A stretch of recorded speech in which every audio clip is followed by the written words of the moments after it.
I was halfway through my evening tea when the first thud shook the house. At first, I thought it was thunder. The weather had been strange all day. Thick clouds, that heavy silence that presses against your ears. But then came the second ooter. Louder, sharper. The kind that rattles picture frames and makes your chest tighten before your mind catches up. Bang. That one came from the front door.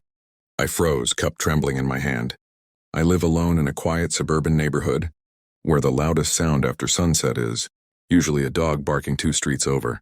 Nobody just bangs on doors here. Then I heard shouting, "Mom, open this door right now." I knew that voice. My son, Aaron. My stomach dropped. Before I could even stand, a fourth ooter landed, metal on wood. A horrible grinding crunch followed, like teeth biting into bone. That's when I saw it. Through the small sidelight window next to the door, illuminated by the porch light, was the unmistakable shape of a sledgehammer, held by my daughter-in-law, Lena. My heart started pounding so hard I thought I might faint. "What the hell are you doing?" I yelled, my voice cracking. "You think you can lock us out of our money?" Lena screamed back. "Open the door or we're coming in." Another blow slammed into the doorframe. The whole house shuddered. I backed away slowly, my mind racing. This hadn't come out of nowhere. 3 weeks earlier, I had finally done what I should have done years ago. I had cut them off.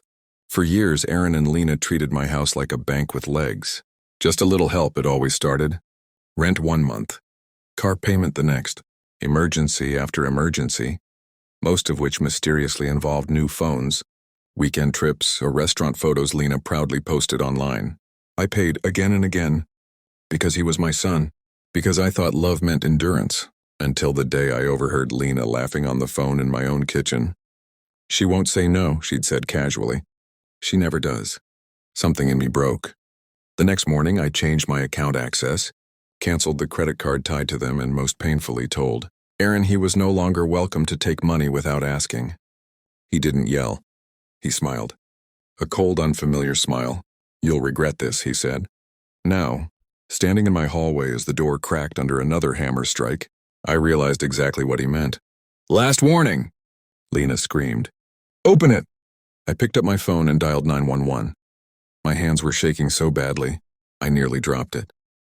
Before the operator could even finish her greeting, the hammer struck again and the door frame splintered. Then I did something that surprised even me. I walked forward. I reached for the lock. And I opened the door. The door swung open with a creak. Aaron and Lena were mid-motion. Lena with the sledgehammer raised. Aaron leaning forward, mouth open. Rage still burning in his eyes. And then they saw who was standing behind me. Their faces drained of color so fast it was almost impressive. Lena dropped the sledgehammer. It hit the porch with a dull metallic clang. Aaron took a step back. "No," he whispered. This isn't funny." Behind me, calm and composed, stood Officer Daniel Morales, a family friend I'd known for over 20 years. Beside him was Mrs. Harlan, my attorney, briefcase in hand. And just outside the porch light's reach, 2 additional police cars idled, red and blue lights painting the street in flashing color. "You're trespassing," Officer Morales said evenly. "And we have multiple witnesses to attempted forced entry." Lena's mouth opened, but no sound came out. Aaron's bravado vanished. "Mom," he stammered, suddenly soft. "Why would you do this?" I looked at him, really looked at him for the first time in years. "This," I said quietly. "This is me finally protecting myself." Mrs. Harlan stepped forward and handed Aaron a folder. "Inside are copies of the cease and desist order," she said, "along with documentation of financial exploitation and recorded threats." Aaron's hands shook as he opened it. "You recorded us?" Lena snapped, panic creeping into her voice. "I didn't need to," I replied. "You left voicemails, text messages, and tonight, well, tonight speaks for itself." Officer Morales nodded toward the broken doorframe. "That sledgehammer doesn't help your case." Sirens wailed in the distance. "Backup." Lena suddenly turned on Aaron. "You said she wouldn't call the cops." "I didn't think she would," he snapped back. I felt something shift inside me. Not guilt, not sadness. Relief. The years of manipulation, the constant pressure, the way they made me feel small in my own home.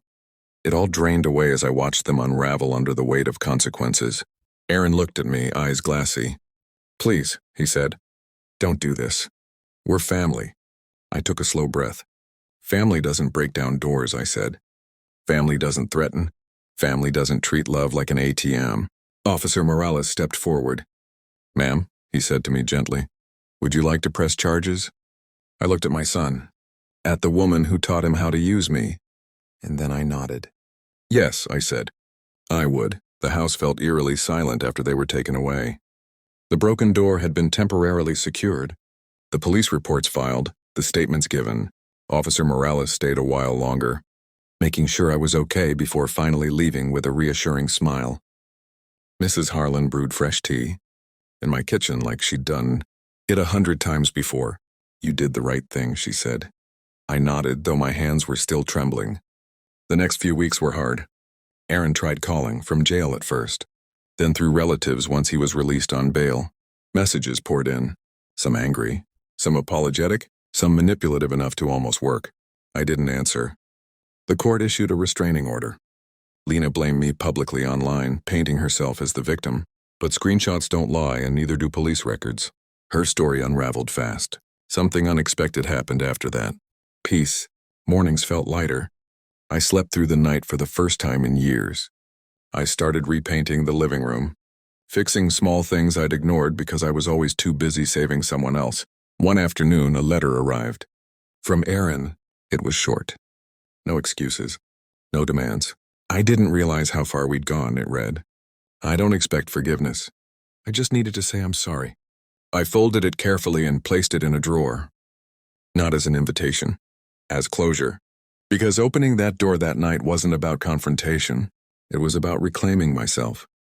And the moment they froze on my porch, faces pale, power gone, I knew something they didn't. I wasn't afraid anymore.